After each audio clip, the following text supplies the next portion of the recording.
Hey guys, what's up? In this video I'm going to be talking about how to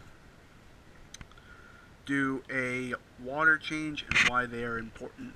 Now I'm not going to show you because I don't have a tripod or anything to really hold this GoPro up, and for me to do a water change I have to go all the way downstairs and all the way back upstairs.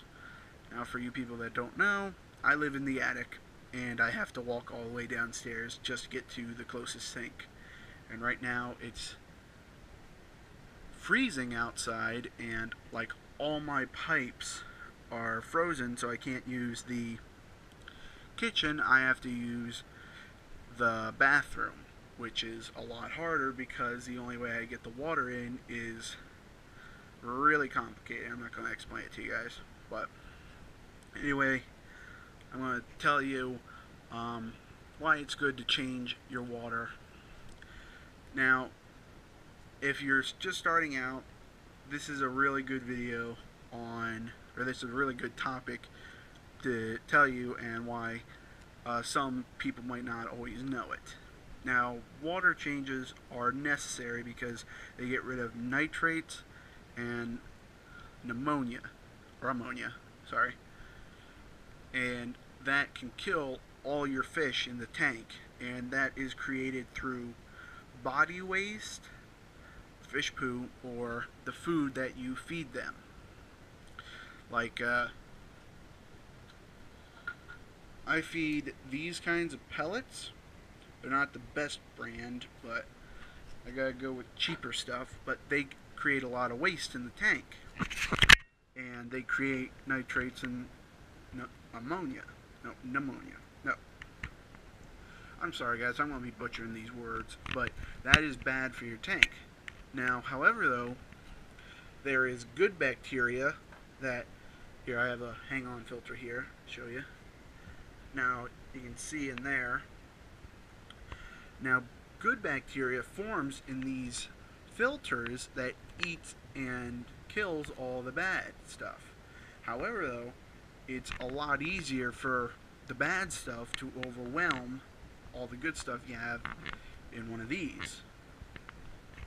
So that's why you have to do water changes as well. And plus the water can get murky or dirty for some other reasons, and it's also just very good. But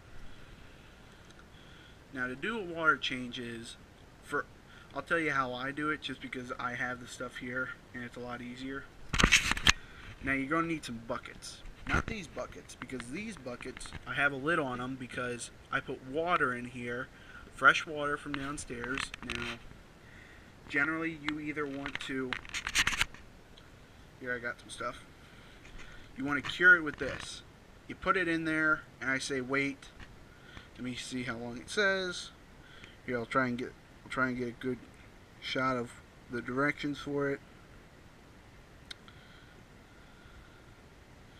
Yeah, no, but basically put it in, let it sit for, I guess, an hour, maybe more.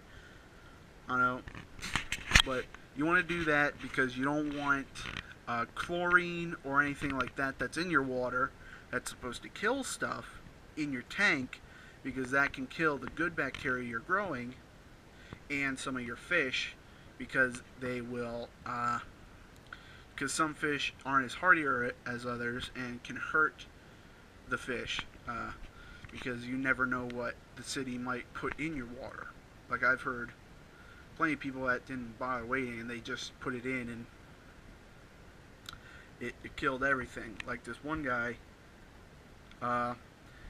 something happened with the chlorine dispenser that puts chlorine in water to make it safe for humans to drink, which the only way a fish can survive is if it's at 4 parts per million. Well, it broke and it just kept dumping and dumping and dumping chlorine in there, and basically it was up so high that it could even hurt humans. So basically, when he did a water change in one of his many tanks, because he was breeding, it killed all his fish.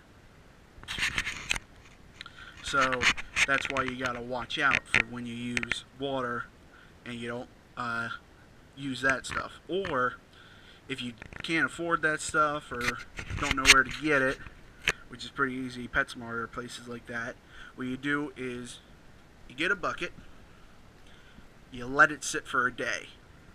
Doesn't matter if you have the lid closed or not, just basically let it sit for a day. Now, some people may have certain things where literally, or you can, well, it doesn't really matter. You can get a big tub or something like that and fill it up and then wait to do a water change that way. But some people have these, I'm not completely sure what they're called. Basically, they hook it up to their faucet and it already has a, I would say like a holding tank of water. So where they take out water, they can immediately just fill it right back up. Pet stores have these, and you might see them doing it every once in a while, depending on which one you go to. But, sorry. But then, so if you do start a tank and you need to start doing a water change, you need to designate a bucket for wastewater, which is water that you don't want or that you're going to be pouring out. Now, to do that, I have this off right now because of the process I was using. This is an older one, but basically you use this to suck out the water in your tank. What you do is, just going to use this part. What you would do is, you would put this in, you would let it fill up with water like this under it. Then you would raise it up above the tank, and you would have your thumb on the end of the hose that isn't on this, the other end, so the water doesn't completely go all over the floor unless you already have the hose in the bucket, which is then fine. But basically, what you want to do is let the water go down the hose. Then you want to put it back in, flip it over, and get in your substrate and stuff, and just go all over the tank. Now that's the way I do it. Some people might do it differently.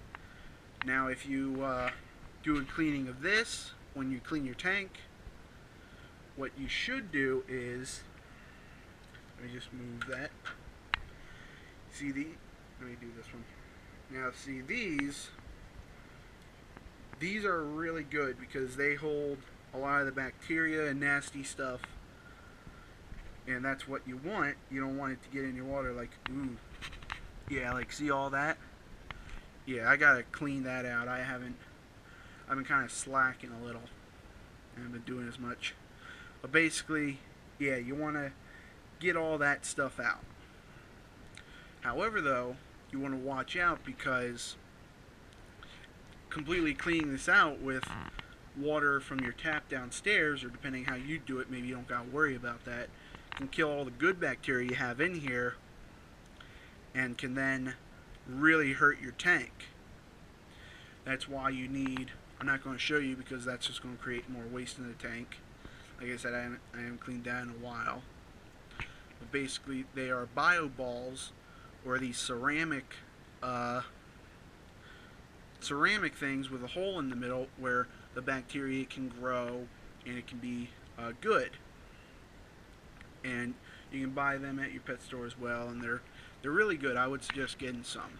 Just so with these, when say you either want to clean them or if you want to buy a new pair, you just can chuck them. You can just throw them right out or clean them right up with your tap water, and you would already have those bio balls or ceramic things in there, and then you won't have to worry about not having any more good bacteria left.